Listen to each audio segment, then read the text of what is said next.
Gilbert Chesterton. On a souvent dit avec raison que la religion est ce par quoi l'homme ordinaire se sent extraordinaire. Mais il est également vrai que la religion est ce qui fait que l'homme extraordinaire se sent ordinaire.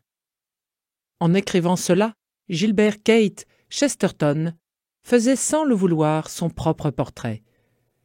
Puissant génie littéraire, cet écrivain est parvenu à la foi catholique au terme d'un cheminement humble et loyal qui lui faisait admirer en toutes choses la bonté de Dieu ainsi que la capacité de l'homme de le connaître.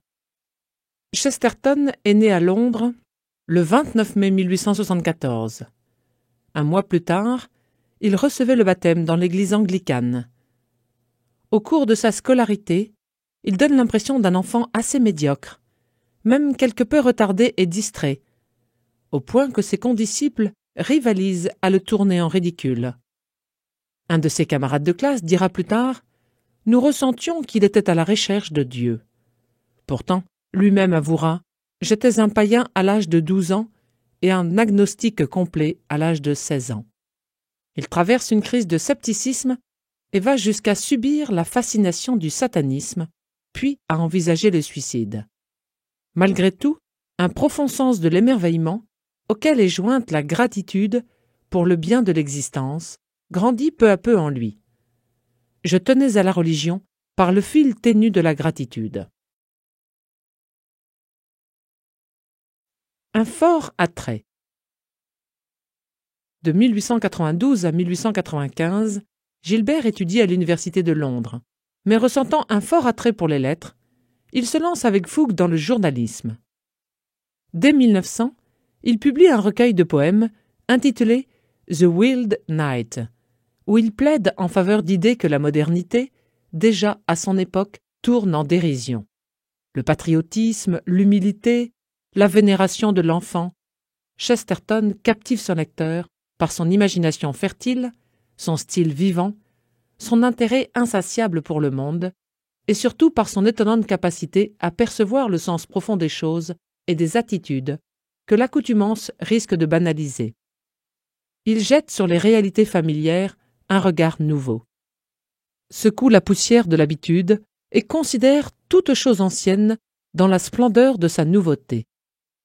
Gilbert est un homme au physique imposant, 130 kilos à peu près, pour 1m93, un cigare à la bouche, il se drape d'une cape, porte un chapeau froissé et manie une canne épée. En 1901, il épouse Franz Blogg. Ils n'auront pas d'enfant. Toujours absorbé dans ses réflexions, il demeurera passablement distrait tout au long de sa vie. Il lui arrive d'envoyer un télégramme à son épouse. « Je suis à Market Harbour. Où devrais-je être ?» La réponse arrive nette. « À la maison. » Séduit et passionné par les beautés de la création, il se rend toutefois compte qu'elles ne peuvent satisfaire pleinement son cœur. Espérant trouver le vrai bonheur, il cherche à allier l'affection pour les choses bonnes de ce monde avec un détachement qui le laisse libre. Il ne trouvera cette harmonie que dans le christianisme. Il explique son cheminement dans son livre « Orthodoxie », publié en 1908. 3 ans auparavant, il avait publié « Hérétique », ouvrage dans lequel il remarquait que chaque fois qu'un nouveau prophète présente une doctrine nouvelle, celle-ci se révèle à l'examen comme n'ayant rien de nouveau. L'hérésie consiste à isoler une vérité. L'hérétique préfère une vérité à sa mesure, à la vérité tout entière. Mais puisque seule la vérité tout entière rend libre, l'hérésie se révèle être un esclavage plus qu'une libération. Dans son homélie du 5 décembre 2013, le pape François a évoqué cette parole de Chesterton. Une hérésie est une vérité devenue folle. Et le Saint-Père de commenter, lorsque les paroles chrétiennes sont sans le Christ, elles commencent à emprunter la voie de la folie. Le génie peu ordinaire de Chesterton ne l'empêche pas de demeurer profondément humble. Un jour, le directeur d'un grand journal pose à plusieurs hommes de renom la question « Qu'est-ce qui ne va pas dans le monde ?» Après avoir longtemps hésité, Gilbert répond « Cher monsieur, voici ma réponse à votre question. Moi, avec mes sentiments distingués, Chesterton. Il pense en effet qu'il ne faut se méfier de personne plus que de soi-même. Nos pires ennemis, nous les portons au-dedans de nous. Chesterton puise dans l'humilité une grande capacité à voir la réalité avec un regard d'enfant. Les inventions modernes ne lui font pas perdre son bon sens, ni son amour des choses simples. Dès le début, j'étais stupéfait par la prodigieuse merveille de l'existence, par le miracle de la lumière du soleil traversant une fenêtre, par le miracle de gens marchant sur des jambes dans les rues, par le miracle de gens en train de se parler. En 1914, Chesterton subit une grave épreuve de santé qui l'oblige à garder le lit pendant plusieurs mois. À la fin de la Grande Guerre, une autre épreuve le touche au cœur. Son frère Cécile meurt dans un hôpital militaire en France. Par fidélité à sa mémoire, Gilbert continuera à éditer le journal fondé par ce frère aimé. Après la guerre, il devient le chef du mouvement distributiste, qui, à l'encontre du socialisme comme du capitalisme sauvage, avance l'idée que la propriété privée devrait être divisée dans les entités les plus petites possibles, puis redistribuée dans la société. Motif d'une conversion. Dans le domaine religieux, Chesterton perçoit de plus en plus clairement qu'il n'y a qu'une Église, exactement de la même manière qu'il n'y a qu'un univers. En 1922, il entre dans le sein de l'Église catholique. Son épouse le suivra 4 ans plus tard. Quand on lui demande pourquoi il s'est converti, il répond laconiquement « pour être débarrassé de mes péchés ». Don Ignatius Reis, qui a reçu son abjuration, souligne lui aussi. Il devint catholique à cause de l'action efficace de l'Église sur le péché. Ce désir de recevoir le pardon des péchés implique la reconnaissance de la réalité du péché, mais également la foi en l'existence du péché originel. Pour Chesterton, la doctrine du péché originel, loin d'être déprimante, est au contraire la source d'une grande consolation. Ce dogme affirme que nous avons imbusé d'un monde qui est bon, et non que nous sommes enfermés dans un monde mauvais. Il renvoie le mal au mauvais usage de la volonté, et déclare ainsi qu'on peut rectifier le mal par un bon usage de la volonté. Tout autre credo est une espèce de reddition à la fatalité. Ces paroles sont en concordance avec l'enseignement du catéchisme de l'Église catholique. Issue de la bonté divine, la création participe à cette bonté. Et Dieu vit que cela était bon, nous dit la Genèse dans le chapitre 1. L'Église a dû à maintes reprises défendre la bonté de la création, y compris du monde matériel. À la suite de saint Paul, l'Église a toujours enseigné que l'immense misère qui opprime les hommes et leur inclination au mal et à la mort ne sont pas compréhensibles sans leur lien avec le péché d'Adam. La doctrine sur le péché originel, liée à celle de la rédemption par le Christ, donne un regard de discernement lucide sur la situation de l'homme et de son agir dans le monde. Par le péché des premiers parents, le diable a acquis une certaine domination sur l'homme, bien que ce dernier demeure libre. Ignorer que l'homme a une nature blessée, inclinée au mal, donne lieu à de graves erreurs dans le domaine de l'éducation, de la politique, de l'action sociale et des mœurs. En effet, à cause du péché originel et de ses conséquences, notamment la triple concupiscence, l'homme est enclin au mal et a besoin d'un Rédempteur. Jésus-Christ, le Fils de Dieu, a racheté l'humanité pécheresse au moyen de sa mort sur la croix, mais la réalisation effective de la réconciliation de chaque âme avec Dieu se fait à travers les sacrements. Si le baptême remet le péché originel et tous les autres péchés commis avant la réception du baptême, c'est le sacrement de pénitence ou la confession qui remet les péchés commis après le baptême.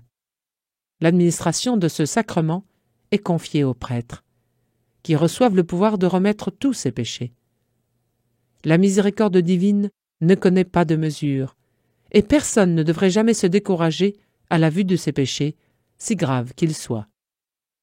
Si l'on s'approche de ce sacrement avec les dispositions requises, la contrition, le désir de s'amender et de faire pénitence, avec la confession des péchés, on bénéficie certainement du pardon de Dieu. C'est une marque de la sagesse insondable de Dieu qui a voulu que les péchés soient remis par des hommes, et que l'on puisse entendre de la bouche d'un autre homme, pécheur comme nous, au nom du Père et du Fils et du Saint-Esprit, et je vous pardonne tous vos péchés. Une religion privée. Si le célèbre écrivain embrasse la foi chrétienne traditionnelle, c'est parce qu'elle est vraie.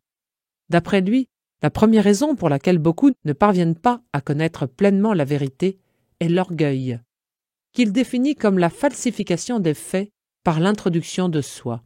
Chesterton ne tire pas sa philosophie d'un sentiment interne, personnel, à l'instar de bien d'autres auteurs modernes. Il la fonde sur une expérience objective universellement valable. Un homme ne peut plus avoir une religion privée qu'il ne peut avoir avec un soleil et une lune privée. Gilbert sait très bien qu'on reproche à l'Église catholique l'intransigeance de son dogme. En réalité, tout le monde a ses dogmes, c'est-à-dire ses critères de jugement. Sans eux, la vie est tout simplement impossible. Il n'y a, écrit-il, que deux sortes de personnes. Celles qui acceptent consciemment le dogme révélé et celles qui acceptent un dogme sans en être conscientes. La vraie question est donc de savoir sur quel dogme nous fondons notre vie. Certains pensent que le christianisme, après avoir eu son heure de gloire, est désormais dépassé. Chesterton ne partage pas cet avis.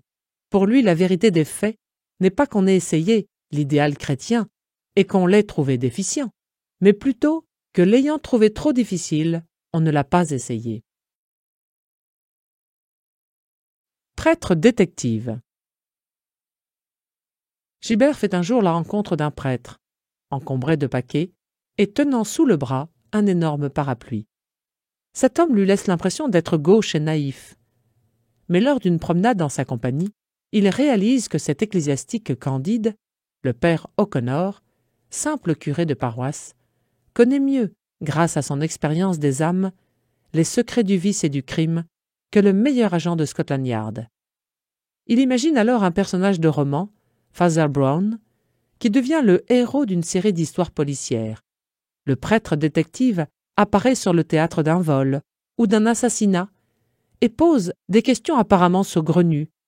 Tout d'abord, ses avis sont tenus pour négligeables, mais bientôt sa sagacité devient manifeste, car lui seul, éclairé par son intuition spirituelle, dépiste le mensonge à travers les paroles, les visages, les attitudes, et il finit par désigner les vrais coupables.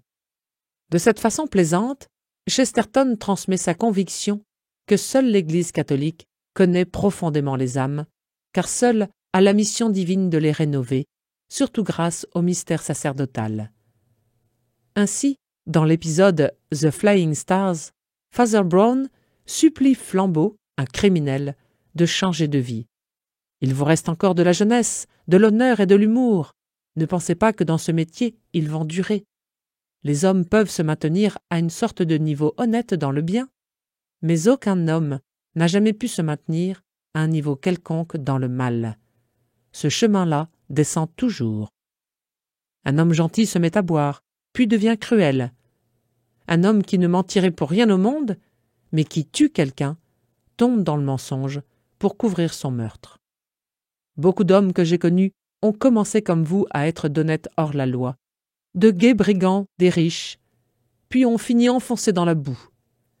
Ces intuitions de Chesterton ont été en quelque sorte corroborées par saint Jean-Paul II, qui affirmait « L'homme n'est pas capable de se comprendre lui-même à fond sans le Christ. Il ne peut saisir qui il est, ni quelle est sa vraie dignité, ni quelle est sa vocation, ni son destin final. » Les nombreux écrits de Chesterton, articles, romans, comptes rendus, livres historiques ou critiques, témoignent d'un esprit très fin et pétillant d'humour.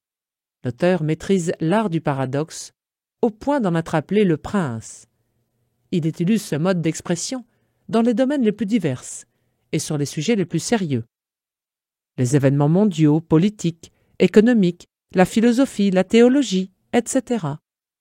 Il s'applique à mettre en lumière la vérité et à tourner aimablement en ridicule l'incohérence de ceux qui acquiescent à tout sans discernement. Dans certaines controverses, il en appelle au sens non commun, faisant malicieusement remarquer que le bon sens n'est peut-être plus aussi partagé qu'autrefois, puisque même des penseurs réputés soutiennent des positions en dépit du bon sens. Connaître le réel. Ce bon sens aimé, Chesterton le trouve chez les grands esprits qui adhèrent à la foi. Soucieux de partager sa découverte, il compose vers la fin de sa vie une biographie de saint Thomas d'Aquin, chef-d'œuvre qu'un fin connaisseur du thomisme, Étienne Gilson, considérera comme le meilleur livre ayant jamais été écrit sur le docteur angélique. Chesterton n'a pas d'autre formation philosophique ou théologique que ses lectures personnelles. Pourtant, il perçoit profondément que l'homme, créé à l'image de Dieu, est capable de connaître le réel. Il se trouve ainsi à même de comprendre et d'écrire la vie d'un homme dont il est si proche par l'esprit. À la fin de ce livre, l'auteur évoque par contraste la figure de Martin Luther et montre comment celui-ci a consommé le divorce entre l'homme et la raison. Pour Luther, en effet, l'homme est tellement corrompu par le péché que ses puissances naturelles d'intelligence et de volonté sont incapables de faire quoi que ce soit d'utile. L'homme déchu ne peut rien faire, sinon crier miséricorde du fond de sa misère. Saint Thomas, en revanche, et avec lui l'Église catholique, croit que l'homme peut, par ses forces et sa lumière naturelle, arriver à une connaissance vraie et certaine d'un Dieu personnel, protégeant et gouvernant le monde par sa providence, ainsi que d'une loi naturelle mise par le Créateur dans nos âmes. Ce thème des relations entre la raison et la foi a été développé par saint Jean-Paul II. L'Église, pour sa part, ne peut qu'apprécier les efforts de la raison pour atteindre des objectifs qui rendent l'existence personnelle toujours plus digne. Elle voit en effet dans la philosophie le moyen de connaître des vérités fondamentales concernant l'existence de l'homme. En même temps, elle considère la philosophie comme une aide indispensable pour approfondir l'intelligence de la foi et pour communiquer la vérité de l'Évangile à ceux qui ne la connaissent pas encore. Défenseur de la foi, Chesterton l'est également des bonnes mœurs. L'un des aspects de la dégradation morale d'une société est le laisser-aller dans l'habillement. Gilbert trouve cette tendance à découvrir sans mesure le corps, non seulement dangereuse pour les bonnes mœurs, mais même préjudiciable à la raison.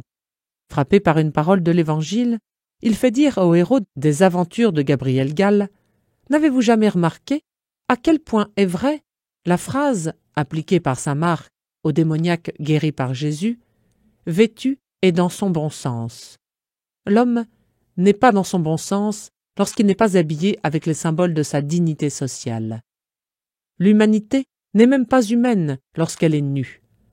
Sur ce point comme sur d'autres, aller à contre-courant demande du courage.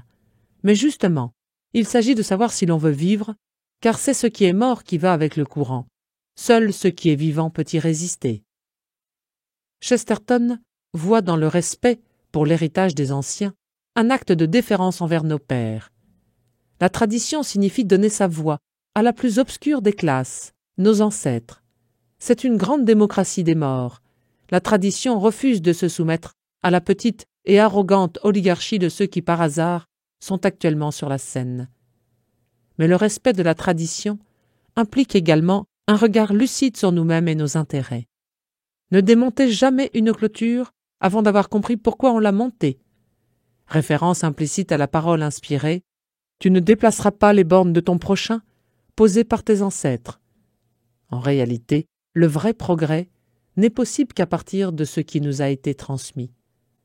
Pour le vrai développement, il ne s'agit pas de laisser des choses derrière soi, comme sur une route, mais d'en tirer la vie comme d'une racine. Causerie populaire. En 1931, Chesterton est invité à produire une série d'émissions à la radio. Il accepte et en réalisera chaque année une 40 jusqu'à sa mort. Ces causeries sont très populaires, au point que si la mort n'était pas venue y mettre fin, Chesterton serait devenu la voix dominante sur les ondes de la BBC. Comme son ami Hilaire Belloc, il n'hésite pas à se prononcer sur les grandes questions de l'époque. Dès le début, il fait savoir son opposition au régime nazi. Il s'oppose également à l'eugénisme, alors que la Grande-Bretagne s'apprête à approuver le Mental Deficiency Act en 1931, par lequel certains groupes prônent la stérilisation des personnes mentalement déficientes. De telles idées, affirme-t-il, sont insensées, comme si on avait le droit de forcer et de réduire en esclavage ses compatriotes, pour faire sur eux des expériences chimiques. Révolté à cette perspective, il critique fortement la loi proposée qui, par sa formulation vague, ne laisse personne à l'abri de ses dispositions inhumaines. N'importe quel vagabond boudeur, n'importe quel travailleur timide, n'importe quel rustique excentrique pourra très bien être inclus dans la catégorie des fous furieux. Telle est la situation et voilà le fait. Nous sommes déjà dans un état eugéniste, et plus rien ne nous reste que la rébellion. Fort de sa foi en l'image divine imprimée dans l'homme dès sa création, Chesterton se fait, sa vie durant, le défenseur passionné de l'homme. Aussi voit-il avec angoisse la direction prise par l'humanité. Selon lui, si on ne reconnaît pas que la dignité de l'homme a sa source intangible en Dieu, rien ne pourra empêcher les tentatives insensées pour modifier sa nature indéfiniment. Qu'est-ce qui empêchera, demande-t-il, que les merveilles nouvelles ne conduisent aux anciens abus, de la dégradation et de l'esclavage? Il prévoit ainsi que le rejet de Dieu conduira tout droit au rejet de l'homme, le rejet du surnaturel au rejet de la nature. Car si vous enlevez ce qui est naturel, dit-il, il ne vous reste que ce qui n'est même pas naturel, c'est-à-dire une nature blessée et malade. Les droits de l'homme ont absolument besoin de s'appuyer sur un ordre qui les dépasse. Sinon, ils risquent de s'évanouir dans l'abstraction, ou pire encore, de sombrer dans quelque idéologie, disait saint Jean-Paul II le 19 novembre 1983.